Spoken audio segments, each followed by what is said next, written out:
जय हिंद दोस्तों, आपका हार्दिक स्वागत है आपके अपने चैनल दैलू एकेडमी पर। आपके लिए लेकर आए हैं दोस्तों करंट अफेयर के कुछ मोस्ट इंपोर्टेंट क्वेश्चन। और दोस्तों, आप हमारे चैनल पर पहली बार आए हो तो चैनल को सब्सक्राइब कर लें, बेल आइकन प्रेस कर लें ताकि आने वाली क्लास का नोटिफिकेशन मिले आपको सबसे पहले।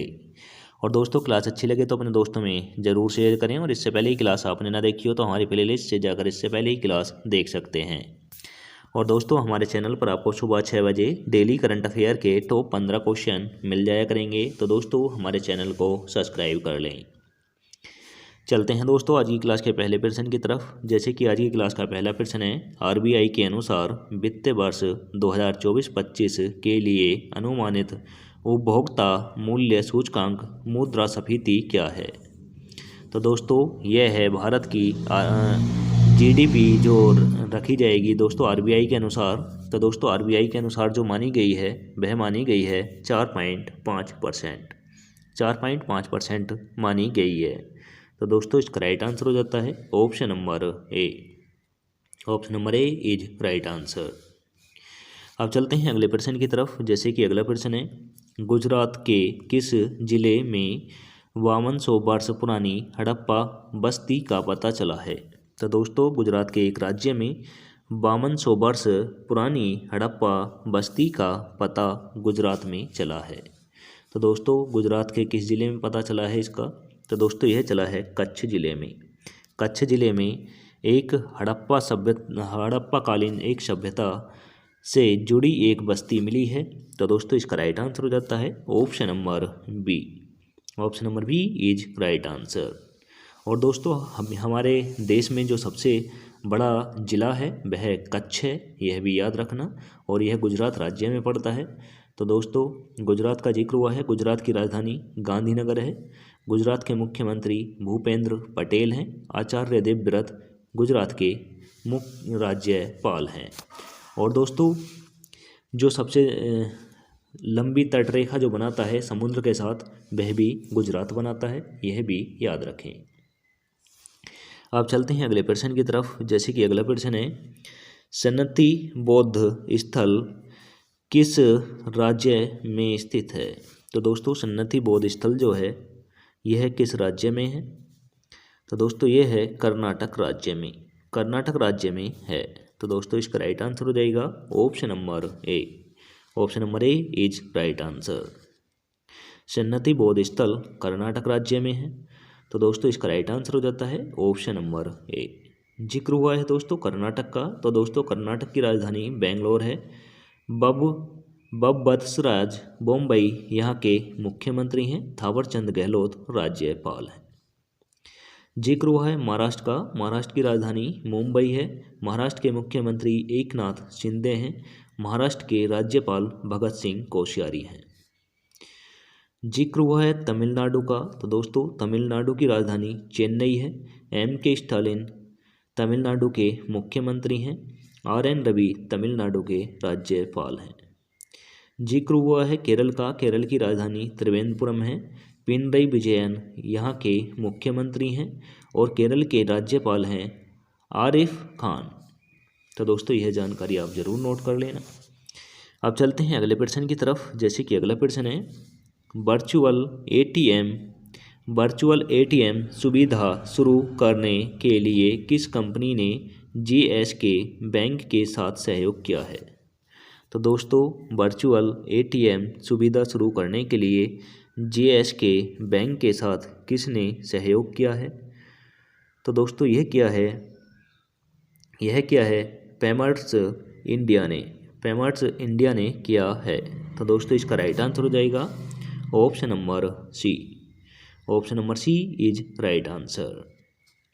अब चलते हैं अगले प्रश्न की तरफ। जैसे कि अगला प्रश्न है, केंद्रीय गृह मंत्रालय द्वारा सशस्त्र बल अधिनियम 1958 को किन राज्यों में विस्तृत किया गया है।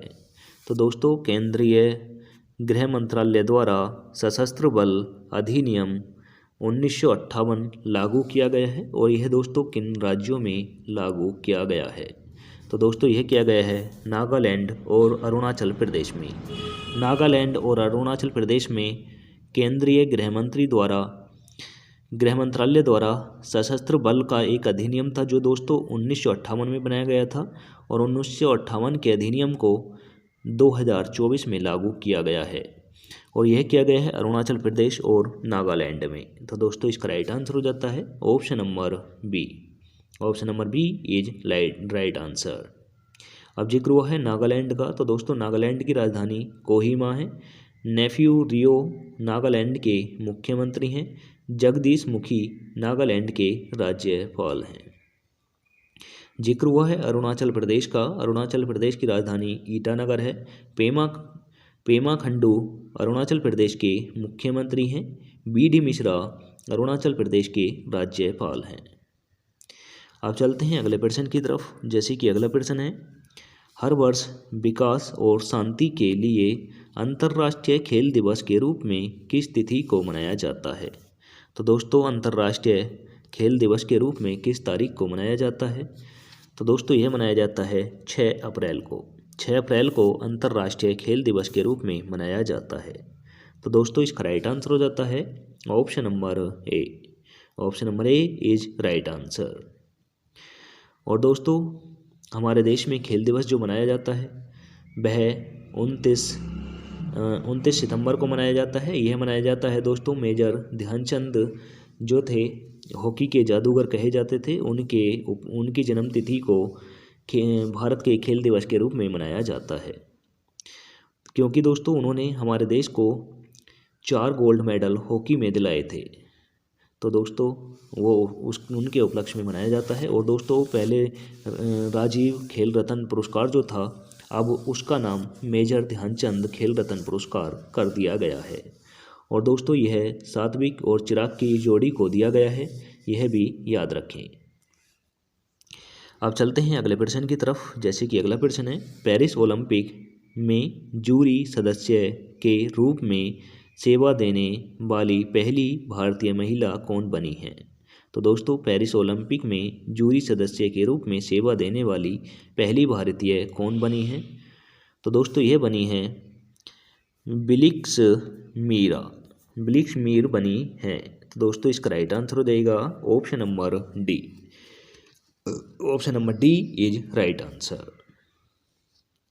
अब चलते हैं अगले प्रश्न की तरफ। जैसे कि दोस्तों ये पेरिस जो 2025 में ओलंपिक होंगे वह पेरिस में होंगे, और दोस्तों जो अभी पिछले हुए थे वह टोक्यो में हुए थे, यानी जापान के टोक्यो शहर में 2021 वाले जो ओलंपिक हुए थे वह टोक्यो में हुए थे, यह भी याद रखना।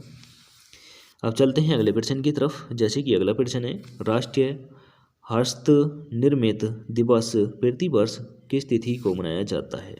तो दोस्तों राष्ट्रीय हस्त निर्मित दिवस किस तारीख को मनाया जाता है? तो दोस्तों यह मनाया जाता है अप्रैल का पहला शनिवार। अप्रैल का पहला शनिवार को हस्त निर्मित दिवस के रूप में मनाया जाता है। तो दोस्तों इसका राइट आंसर हो जाता है option number C. Option number C is right answer. अब चलते हैं अगले प्रश्न की तरफ। जैसे कि दोस्तों अगला प्रश्न है, मनसुख मंडाविया की योजना के अनुसार भारत का लक्ष्य किस वर्ष तक यूरिया आयात समाप्त करना है? तो दोस्तों हमारे केंद्रीय मंत्री हैं मनसुख मंडाविया, उन्होंने एक लक्ष्य तय किया है। यह लक्ष्य तय किया है दोस्तों, हमारा देश यूरिया जो होता है खेती में लगाने के लिए, और वो यूरिया को हमारा देश आयात करता था, उस दोस्तों आयात को कब तक समाप्त करने का हमारे देश के केंद्रीय मंत्री मनसुख मंडाविया जी ने निर्णय लिया है। तो दोस्तों इन्होंने लक्ष्य बनाया है इसे समाप्त करने का 2025 तक। 2025 तक हमारे देश में इतना यूरिया उत्पादन किया जाएगा ताकि हमें विदेशों से आयात ना कराना पड़े। तो दोस्तों यह लक्ष्य हमारे देश के मनसुख मंडाविया जी ने बनाया है। तो दोस्तों इसका राइट आंसर हो जाता है ऑप्शन नंबर बी। यूरिया के आयात को लेकर यूरिया का आयात समाप्त करने के लिए 2025 टारगेट बनाया गया है, याद रखना। अब चलते हैं अगले प्रश्न की तरफ। जैसे कि अगला प्रश्न है, और दोस्तों आज हमें इतने ही क्वेश्चन मिल पाए थे, तो दोस्तों लास्ट क्वेश्चन है ये आज का। NCDFI के अध्यक्ष के रूप में सर्वसम्मति से किसे चुना गया है? तो दोस्तों यह चुना गया है मनीष शाह को चुना गया है। तो दोस्तों इसका राइट आंसर हो जाता है option number D. Option number D is right answer. अब चलते हैं टेस्ट वाले क्वेश्चन की तरफ, जिसका आंसर आप सभी को कमेंट करके देना होता है। तो दोस्तों आशा करता हूँ आप सभी इसका आंसर कमेंट करके देंगे। तो दोस्तों क्वेश्चन है, DRDO किस राज्य में हथियार प्रणाली के लिए एक नए परीक्षण केंद्र स्थापित कर रहा है? तो दोस्तों DRDO हमारे देश की एक एजेंसी है और यह हमारे देश में एक हथियार परीक्षण के लिए एक दोस्तों स्थान चुना है और उस पर परीक्षण किए जाया करेंगे। तो वहाँ पर केंद्र खोलने के लिए तैयारी कर रहा है।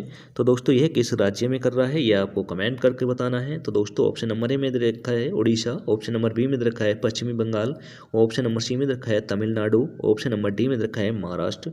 आंसर कमेंट करके दें। और दोस्तों आज की क्लास इसी के साथ समाप्त होती है। आपको क्लास कैसी लगी यह भी कमेंट करके जरूर बताएं। क्लास अच्छी लगी हो तो दोस्तों अपने दोस्तों में ज़रूर शेयर करना। मिलेंगे दोस्तों नेक्स्ट क्लास के साथ। जय हिंद, वंदे मातरम।